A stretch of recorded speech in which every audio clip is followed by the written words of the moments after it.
Hello YouTube. I just want to make a quick video about RV ovens not heating food equally as you're baking.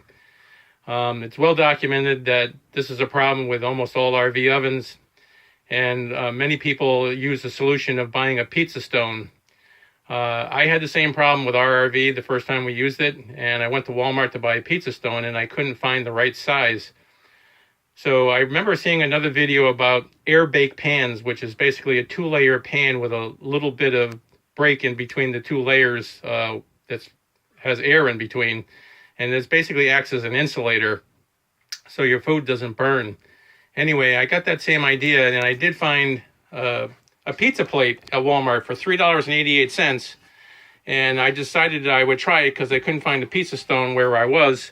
So what I did was I took the pizza pan and I turned it upside down and placed it in the oven just like you would the pizza stone, and just make sure you don't cover up any of the holes.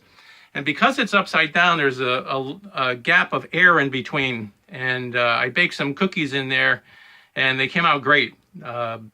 First time I tried it, they burned in the middle. When I tried it with the air bake, the pizza pan inside, it worked great. So the solution maybe for you for $3.88 might be worth a try. Anyway, let me know how it works for you guys, and I'll catch you next time.